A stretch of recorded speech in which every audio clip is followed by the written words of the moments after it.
कपड़े धोने वाली बहू। शादी के पहले से ही विभा को कपड़े धोने का बड़ा शौक था। कभी नल के नीचे तो कभी तालाब के पास। अरे मेरी नीली वाली लुंगी नहीं दिख रही है। विभा की अम्मा, कहाँ रखी है लुंगी? अरे वो तो विभा ने परसों ही धोकर रखी थी आपकी अलमारी में, देखो वहीं होगी। वो ना मैंने आज धो दी, मुझे लगा कि गंदी हो गई होगी। अरे कैसे गंदी हो गई थी? उसे तो मैंने पहना भी नहीं। हे भगवान, इस लड़की के कपड़े धोने की आदत से परेशान हो गया हूँ मैं। जितना तो घर में राशन नहीं आता, उससे कहीं ज्यादा डिटर्जेंट पाउडर का खर्चा है। इसकी शादी करवा दो, शादी जाए अपने घर में ही करे काम, फिर चाहे घर के कपड़े धोने हो या पूरे गांव के। हाँ ठीक बोल रही हूँ, देखता हूँ मैं कोई लड़का। वो दिन भी आ जाता है जब विभा को देखने लड़के वाले आ जाते हैं। लड़की मुझे अच्छी लगी। होने वाली सास कहती है, बेटी अगर कुछ पूछना है तो पूछ लो। वैसे तो हमारी लड़की बहुत ही शर्मीली है, जो बोल दो वो मान लेती है, इसे क्या पूछना होगा। अरे कैसी बात कर रही हो माँ, मुझे इन लोगों के घर रहना है, सवाल तो कई है। हाँ हाँ बेटा, पूछ लो ना, क्या पूछना है। आप लोगों के घर कपड़े कौन धोता है? सास का मुंह बन जाता है।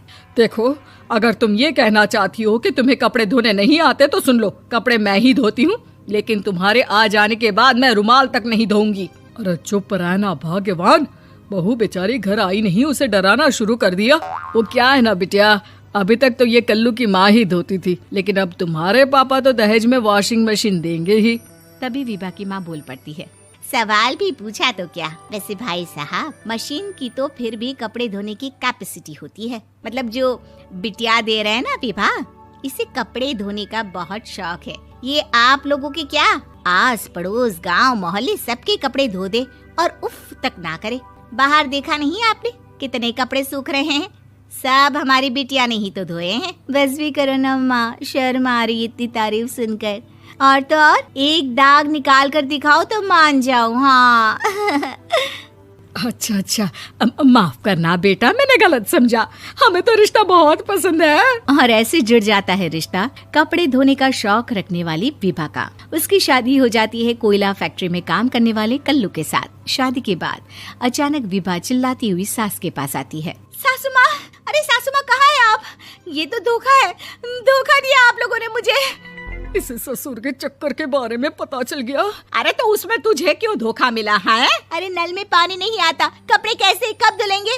अच्छा, तू पानी नहीं आ रहा उसकी बात कर रही है। तो आपने क्या सोचा? कुछ नहीं। अच्छा, तेरी माँ ने कहा था कि कपड़े धोने का शौक है तुझे, याद आया मुझे।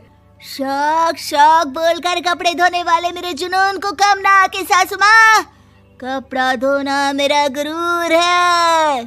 तभी पति भी वहाँ आ जाता है। अभी मैंने इसे सनी देओल की फिल्म दिखाई है, उसी के डायलॉग मार रही है माँ। अच्छा सुन, साफ साफ बता रही हूँ, पानी सुबह 4 से 6 और शाम को 10 से 12 आता है, समझी? विभा टाइमिंग सुनकर हैरान हो जाती है। ये क्या भूतों का मोहल्ला है? सुबह 4 बजे उठकर कौन कपड़े धोता है? 4 बजे टंकी में पानी जाता है, फिर सारा दिन धोना ना, किसने मना किया?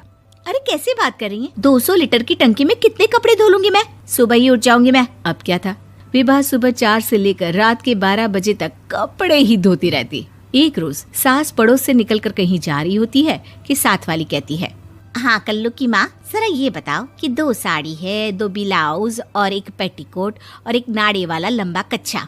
हाँ तो? अरे तो क्या, कितना लोगी धुलाई ये बताओ। धोबन दिख रहे हैं हम क्या? हमारे पति सरकारी नौकरी से अभी रिटायर हुए हैं और बेटा सुपरवाइजर है कोयला फैक्ट्री में। धोबन समझ रखा है हमें?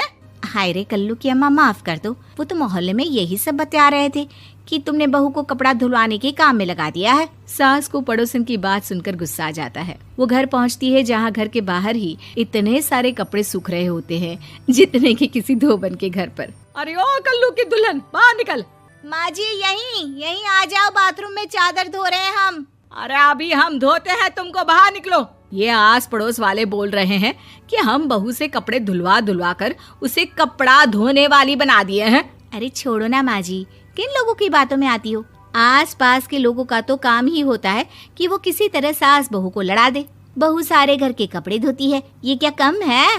बोलिए। सास को भी लग जाता है कि वो बहू का ये सनकीपन नहीं छुड़वा सकती, इससे अच्छा है कि खुद ही चुप हो जाए।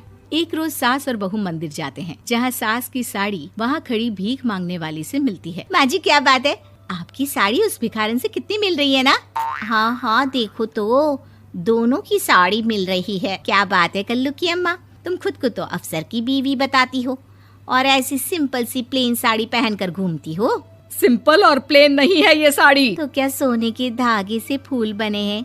कुछ भी सासू माँ, कुछ भी। हाँ, बने थे इस साड़ी में सोने के धागे से फूल। मेरे पति लेकर आए थे मद्रास से स्पेशली मेरे लिए 10,000 की। ताहे भाई साहब इस भिखारन के लिए भी सेम टू सेम साड़ी लेकर आए होंगे 10,000 की। सास उस वक्त तो कुछ नहीं कहती, लेकिन बहू के साथ घर आती है और अलमारी से एल्बम निकाल कर लाती है। ये साड़ी देख रही है, ये वही साड़ी है जिसे मैंने अभी पहना था। इस साड़ी में ये जो चमकदार फूल दिख रहे हैं ना, ये सोने के धागों से काढ़े गए हैं। लेकिन तू लोकल वॉशिंग मशीन ब्रश से घिस घिस कर सारे फूलों को निकाल कर साड़ी प्लेन कर दी। मुझे माफ कर दीजिए सासू माँ। और तो और, जब मैंने तुझे तेरी गलती के लिए कुछ नहीं कहा, लेकिन तूने तो सबके सामने मेरा मजाक ही बना दिया। क्यों? बहू को समझ में आ जाता है कि अब से उसका कपड़े धोना बंद।